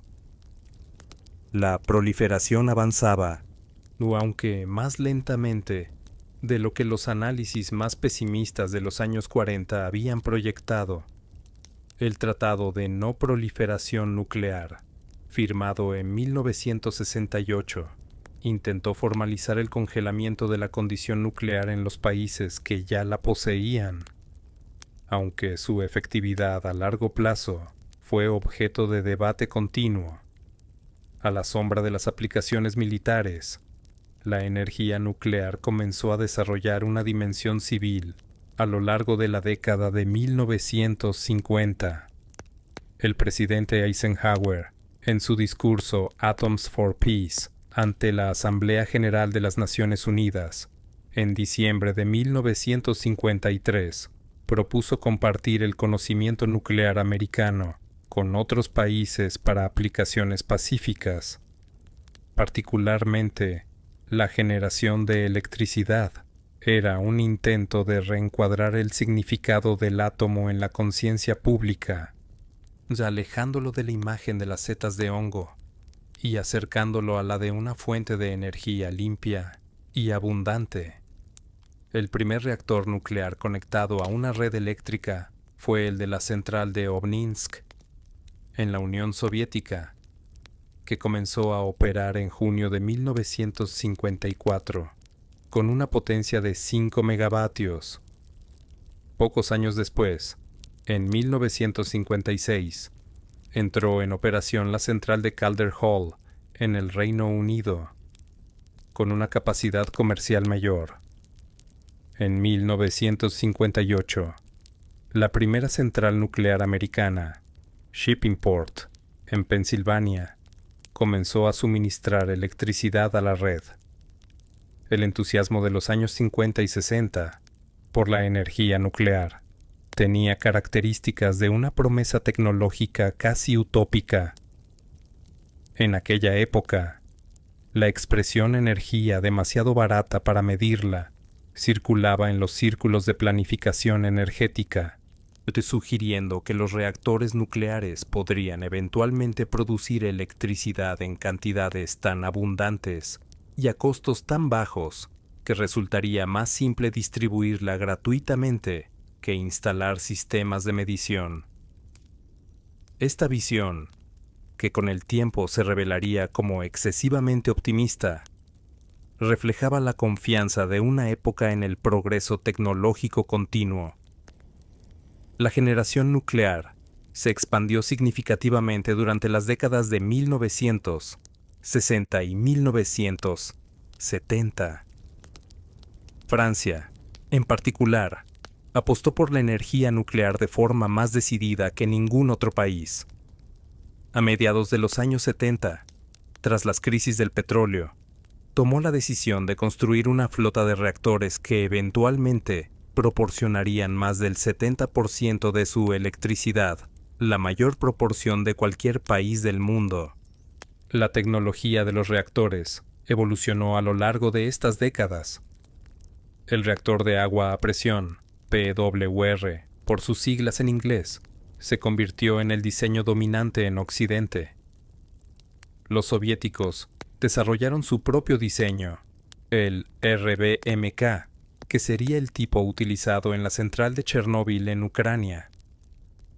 Otros diseños, como el reactor de agua pesada canadiense CANDU o los reactores de gas refrigerado británicos, encontraron nichos específicos. El desarrollo de la energía nuclear civil no estuvo exento de accidentes que frenaron o invirtieron el optimismo inicial. El accidente de Three Mile Island, en Pensilvania, en marzo de 1979, fue el primer accidente grave en una central nuclear comercial americana. Un fallo en el sistema de refrigeración del reactor llevó a una fusión parcial del núcleo. La cantidad de radiación liberada al exterior fue relativamente pequeña, y los estudios epidemiológicos posteriores no encontraron un aumento significativo de enfermedades en la población circundante. Sin embargo, el impacto psicológico y político fue considerable. El accidente de Chernóbil, en abril de 1986, en la entonces República Socialista Soviética de Ucrania, fue de una magnitud incomparablemente mayor. Una combinación de diseño defectuoso del reactor RBMK y errores humanos durante una prueba de seguridad llevó a una explosión y posterior incendio en el reactor número 4. Las cantidades de material radiactivo liberadas al entorno fueron muy superiores a las de cualquier accidente nuclear previo. La zona de exclusión establecida alrededor de la planta afectó a decenas de miles de personas que fueron evacuadas. Los efectos a largo plazo sobre la salud de las poblaciones expuestas han sido objeto de décadas de investigación y debate. El accidente de Fukushima Daiichi, en Japón, en marzo de 2011, ocurrido como consecuencia del terremoto y tsunami que afectaron la costa noreste de Honshu, fue el tercer accidente nuclear importante de la historia del átomo civil. Las consecuencias directas sobre la salud humana fueron considerablemente menores que las de Chernóbil, pero el impacto político fue profundo, particularmente en un país con una historia única de haber experimentado los efectos de las armas nucleares. Estos tres accidentes contribuyeron a generar en la opinión pública de muchos países una percepción de la energía nuclear que dificultó su expansión. Independientemente de las evaluaciones técnicas de riesgo comparativo que los especialistas pudieran ofrecer, la brecha entre la percepción del riesgo y los análisis cuantitativos de riesgo comparativo fue, y sigue siendo, una de las características más estudiadas de la psicología del riesgo tecnológico. Las trayectorias de los científicos del Proyecto Manhattan en los años de posguerra estuvieron marcadas, en muchos casos, por el intento de procesar la experiencia de haber participado en la creación del arma nuclear. Las respuestas individuales fueron muy diferentes y reflejaban tanto las diferencias de temperamento y de posición política previas como las particulares circunstancias de cada vida. J. Robert Oppenheimer se convirtió en director del Instituto de Estudios Avanzados de Princeton después de la guerra, y durante los primeros años de posguerra fue una voz influyente en los debates sobre control de armas nucleares y sobre el papel de la ciencia en la política. abogó por el control internacional de la energía nuclear y se opuso, en debates internos del gobierno americano, al desarrollo acelerado de la bomba de hidrógeno. En 1954, en el contexto de las audiencias de seguridad del macartismo, el expediente de seguridad de Oppenheimer fue revisado de nuevo por la Comisión de Energía Atómica. Las audiencias que siguieron, técnicamente una revisión de su autorización de seguridad, tuvieron el carácter de un juicio moral e ideológico. Oppenheimer fue declarado un riesgo para la seguridad y su autorización fue revocada. Fue una conclusión de su relación oficial con el gobierno americano que muchos consideraron injusta e incluso persecutoria. Y Oppenheimer no fue nunca formalmente rehabilitado durante su vida. Murió en 1967.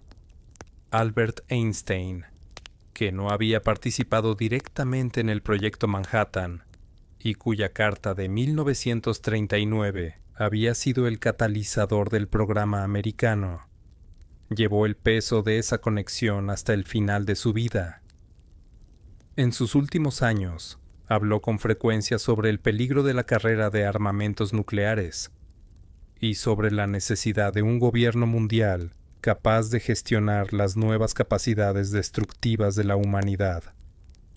Días antes de su muerte, en abril de 1955, firmó, junto con Bertrand Russell, el manifiesto Russell-Einstein, que llamaba a los científicos y líderes políticos a buscar medios pacíficos para resolver los conflictos internacionales, dada la existencia de armas de destrucción masiva. Leo Szilard, cuya mente había concebido tanto la reacción en cadena como la urgencia de informar a Roosevelt, pasó los años de posguerra trabajando activamente en el control de armas nucleares. Contribuyó a la fundación del Boletín de Científicos Atómicos, que creó el famoso reloj del juicio final, Doomsday Clock, como metáfora visual del riesgo de guerra nuclear. En sus últimos años, derivó hacia la biología, convencido de que las mayores promesas del progreso científico estaban en la comprensión de los sistemas vivos. Más allá de las consecuencias militares y políticas, el desarrollo del proyecto Manhattan tuvo efectos profundos sobre la organización de la ciencia y sobre la relación entre la investigación científica y el Estado. El modelo de Big Science, de ciencia organizada a gran escala con financiación masiva y gestión institucional compleja, de que el proyecto había ejemplificado de forma extrema, se convirtió en el modelo dominante de la física de posguerra. Los aceleradores de partículas, los grandes observatorios astronómicos, los reactores de investigación, todos respondían a una lógica organizativa que el proyecto Manhattan había demostrado que era posible. El laboratorio del CERN, establecido en 1954 en la frontera franco-suiza, con una vocación europea y colaborativa, fue en cierta medida una respuesta al modelo americano de Big Science, replicándolo en un contexto multilateral. La física nuclear y la física de partículas siguieron siendo campos de investigación activos y fructíferos en las décadas siguientes. Los aceleradores permitieron explorar la estructura subnuclear de la materia con una profundidad creciente, pues descubriendo que los protones y los neutrones no eran partículas elementales, sino que estaban compuestos de quarks. La física cuántica de campos, desarrollada en los años 40 y 50 por Feynman, Schwinger y Tomonaga, entre otros, proporcionó el marco matemático para describir las fuerzas fundamentales con una precisión sin precedentes. Muchos de los científicos que habían trabajado en Los Álamos contribuyeron de forma significativa a estos desarrollos. Bethe, realizó contribuciones fundamentales a la astrofísica, explicando el mecanismo de fusión nuclear que alimenta a las estrellas. Feynman desarrolló la electrodinámica cuántica, por la que recibiría el Nobel en 1965, y desarrolló también técnicas de enseñanza que transformarían la pedagogía de la física universitaria en todo el mundo. Fermi, antes de su muerte en 1954, me contribuyó a los inicios de la física de partículas y dejó su nombre en el acelerador del laboratorio que lleva su nombre en Illinois. La medicina nuclear desarrolló también aplicaciones diagnósticas y terapéuticas que se expandieron a lo largo de las décadas de posguerra. El uso de radioisótopos en diagnóstico, los tratamientos con radioterapia, las técnicas de imagen médica que derivan de los principios físicos nucleares. Todas estas aplicaciones representan una dimensión diferente del legado del conocimiento desarrollado en aquel período. Un legado que opera en hospitales y clínicas de todo el mundo con una regularidad tan incorporada a la medicina moderna que frecuentemente pasa desapercibida. Pues las ciudades de Hiroshima y Nagasaki reconstruyeron sus tejidos urbanos en los años y décadas posteriores al bombardeo con una energía que los visitantes de las generaciones siguientes encontrarían sorprendente. Las ciudades modernas que existen hoy son, en su mayor parte, construcciones de posguerra. Solo algunos edificios sobrevivieron, parcialmente, al alcance de la destrucción. El más conocido de estos supervivientes es el edificio de la Sala de Promoción Industrial de la Prefectura de Hiroshima, cuya cúpula metálica, dañada pero no derribada, quedó como testigo material del 6 de agosto de 1945. El edificio, conocido como la cúpula Genbaku, fue declarado Patrimonio Mundial por la UNESCO en 1996, entre la controversia de algunos países, incluidos Estados Unidos y China, que se abstuvieron en la votación. Permanece como recordatorio arquitectónico deliberadamente preservado.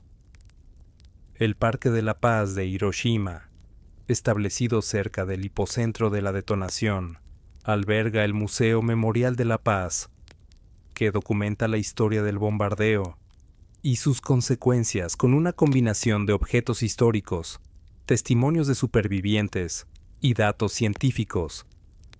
El museo recibe millones de visitantes al año y ha contribuido a establecer Hiroshima como un símbolo internacional del debate sobre la paz y el desarme nuclear.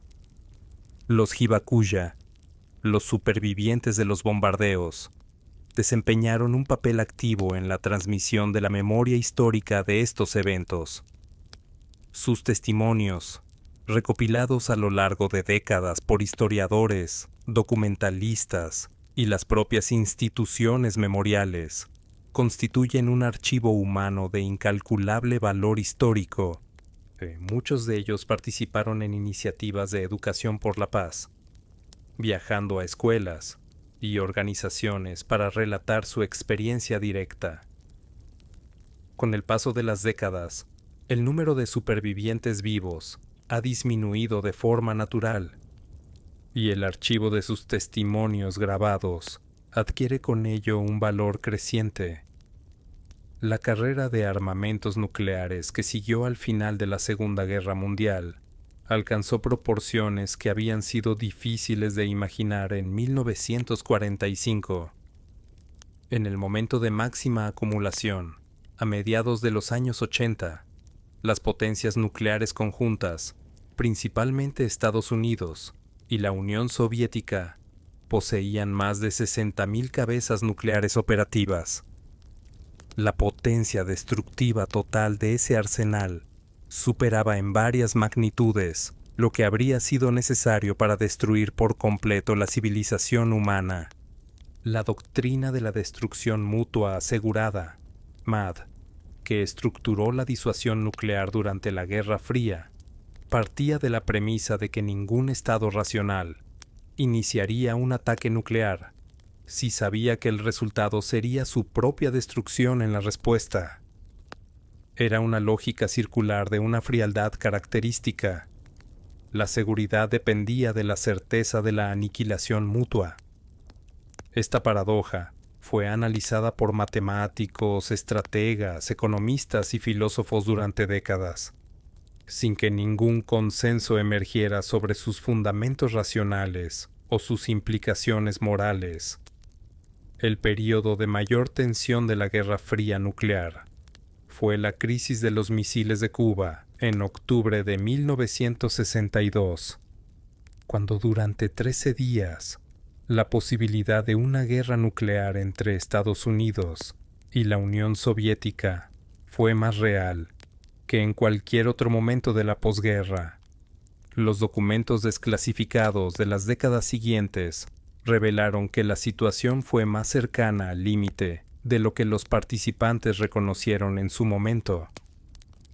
Un submarino soviético con armamento nuclear se encontraba en la zona de cuarentena americana y su comandante, Vasily Arkhipov, se negó a autorizar el lanzamiento de un torpedo nuclear cuando el submarino fue localizado y sometido a cargas de profundidad de advertencia. La decisión de Arkhipov, tomada en un submarino sin comunicación con Moscú, es considerada por algunos historiadores como uno de los momentos en que el mundo estuvo más cerca de la guerra nuclear. Los tratados de control de armas nucleares, que se negociaron a lo largo de las décadas de la Guerra Fría, SALT I, SALT II y NF, START, representaron intentos de gestionar la carrera de armamentos dentro de límites que ambas superpotencias consideraban aceptables. Con el final de la Guerra Fría y la disolución de la Unión Soviética en 1991, los arsenales de ambos países se redujeron significativamente, aunque permanecieron en niveles muy superiores a los de cualquier otra potencia nuclear. La historia del Proyecto Manhattan y de las bombas de Hiroshima y Nagasaki ha generado, desde 1945, uno de los debates éticos más persistentes y genuinamente difíciles de la cultura moderna. La pregunta fundamental, si fue correcto utilizar las bombas como se utilizaron, no ha encontrado una respuesta consensuada en 8 décadas de reflexión histórica, filosófica y política. Los argumentos que defienden la decisión de usar las bombas se centran principalmente en el análisis de las alternativas disponibles en el verano de 1945. Una invasión del territorio japonés principal, con el costo humano que los planificadores militares estimaban, la continuación del bloqueo naval y los bombardeos convencionales, o una demostración de la bomba que no hubiera convencido a los líderes japoneses de rendirse. Quienes sostienen esta posición argumentan que, en el marco de las decisiones disponibles en aquel momento, el uso de las bombas acortó la guerra y redujo el total de vidas perdidas, tanto americanas como japonesas, en comparación con una invasión.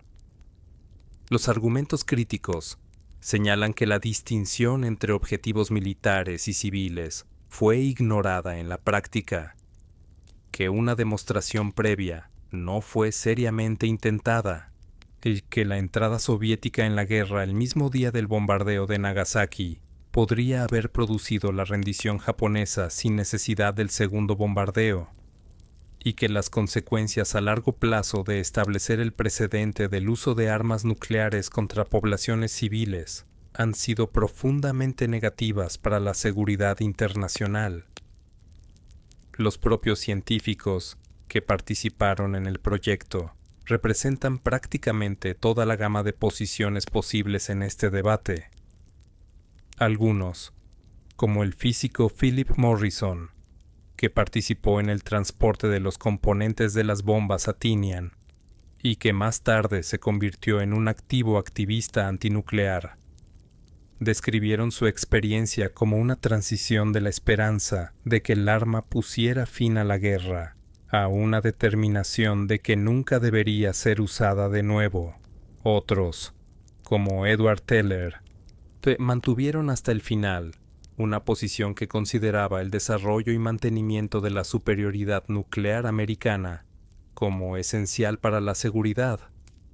Los debates sobre la responsabilidad de los científicos en relación con las aplicaciones de su trabajo, iniciados de forma aguda por la experiencia del Proyecto Manhattan, se convirtieron en un tema recurrente en la ética de la ciencia de la segunda mitad del siglo XX.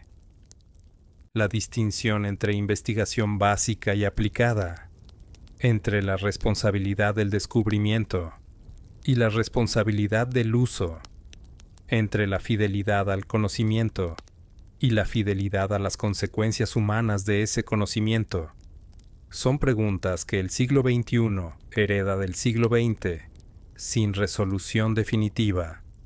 El mundo de principios del siglo XXI vive en la sombra larga de los eventos de agosto de 1945, aunque esa sombra se ha vuelto tan familiar que frecuentemente resulta invisible en la vida cotidiana. La energía nuclear produce aproximadamente el 10% de la electricidad global. 9 países poseen armas nucleares. Cada año, el 6 de agosto, Hiroshima enciende sus linternas en el río Ota, en una ceremonia de recordación que ha adquirido el carácter de un ritual colectivo. La física nuclear que condujo a Los Álamos es también la física que permite comprender la nucleosíntesis estelar, el proceso por el que las estrellas fabrican los elementos pesados que componen los planetas y los organismos vivos. La misma comprensión del núcleo atómico que hizo posible la bomba es la que permite la medicina nuclear de diagnóstico, la radioterapia oncológica, el análisis de materiales y la datación por carbono 14 de objetos arqueológicos, o los reactores de fusión nuclear que buscan reproducir en la Tierra el proceso que alimenta al Sol.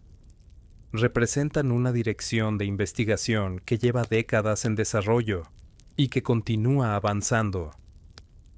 A diferencia de la fisión, la fusión no produce residuos de larga vida radiactiva y su combustible, deuterio, es abundante en el agua de los océanos. La realización técnica de un reactor de fusión comercialmente viable ha sido siempre una aspiración que parece estar a varias décadas de distancia. Aunque los avances recientes en los proyectos internacionales han reducido esta incertidumbre de forma observable. La historia del Proyecto Manhattan y de las consecuencias que produjo es también la historia de una transición en la comprensión del papel de los científicos en la sociedad. La imagen del científico como buscador desinteresado del conocimiento, ajeno a las consecuencias prácticas de sus descubrimientos, que había dominado la cultura popular en el siglo XIX y principios del XX, fue irrevocablemente alterada por la experiencia de Los Álamos. La idea de que el conocimiento científico, como cualquier otra forma de poder, conlleva responsabilidades éticas, es hoy un componente estándar de la educación científica universitaria. Su incorporación como reflexión activa en la práctica de la investigación sigue siendo, en muchos sentidos, un trabajo en curso.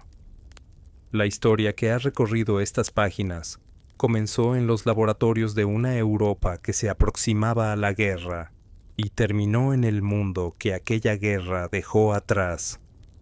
Entre un extremo y el otro, una cadena de descubrimientos, decisiones, presiones y consecuencias que se extendió a lo largo de décadas y que involucró a miles de personas, desde los físicos que trabajaban en Los Álamos, bajo el cielo de Nuevo México, hasta los obreros de Oak Ridge, que no sabían qué producto refinaban, desde los planificadores militares que eligieron los objetivos, hasta los supervivientes que reconstruyeron sus ciudades. Otto Hahn, que con Strassmann había descubierto la fisión en Berlín en diciembre de 1938, recibió el Premio Nobel de Química en 1944, anunciado en 1945, mientras aún estaba detenido en Inglaterra como parte de un programa aliado de evaluación de la investigación nuclear alemana. Cuando se enteró de los bombardeos de Hiroshima y Nagasaki, según los testimonios de quienes estaban con él, quedó en estado de choque. El descubrimiento que le había merecido el mayor reconocimiento científico del mundo había contribuido, a través de una cadena de eventos que no había podido controlar ni prever en toda su extensión, a aquellos resultados. Lise Meitner, que con su sobrino Frisch había construido la explicación teórica de la fisión en aquel paseo navideño de 1938, fue nominada al Premio Nobel en múltiples ocasiones, pero nunca lo recibió. El Comité del Nobel de su época no valoró plenamente su contribución.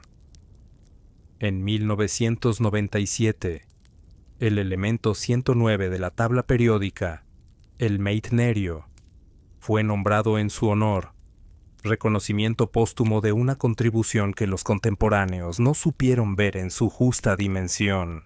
Niels Bohr, que había escapado de Dinamarca en 1943 y había pensado más que nadie entre los científicos del proyecto en las implicaciones de lo que estaban haciendo, pasó sus últimos años trabajando por el control internacional de las armas nucleares y por la apertura en las relaciones entre las grandes potencias.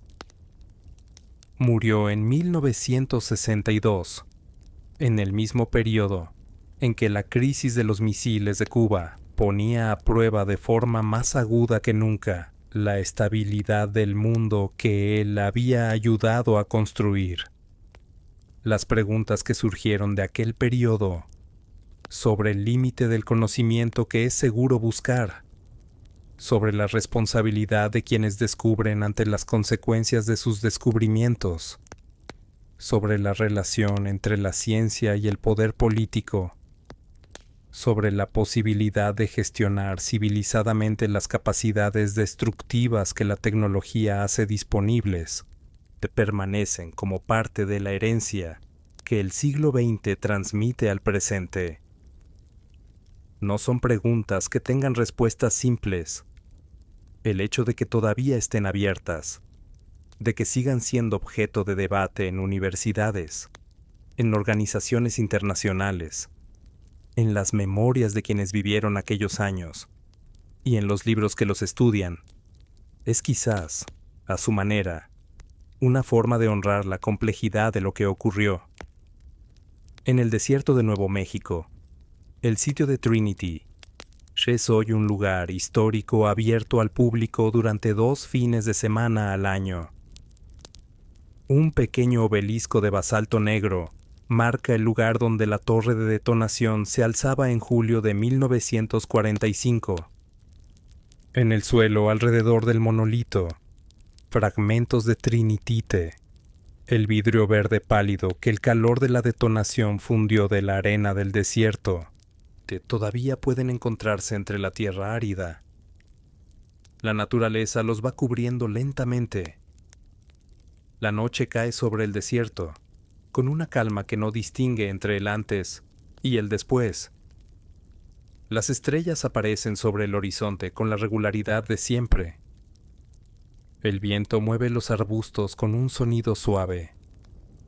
La historia, que pasó por este lugar con toda su intensidad, se ha retirado al silencio que le pertenece cuando el trabajo del presente la deja descansar. Esto fue una historia de Relatos de Medianoche. Gracias por la escucha en silencio desde distintos lugares del mundo.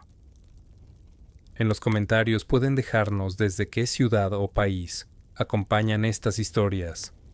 y también compartir sugerencias sobre futuros episodios, personajes, civilizaciones, acontecimientos o épocas que merezcan ser exploradas en próximos relatos. Si este tipo de historias acompaña bien la noche, pueden apoyar el canal dejando un like y suscribiéndose para que nuevos relatos sigan llegando. Leemos atentos todos los mensajes. Poco a poco se va formando una pequeña comunidad que disfruta aprender historia de manera tranquila, pausada y casi hipnótica. Gracias por acompañar este viaje a través del pasado. Nos encontramos en la próxima historia.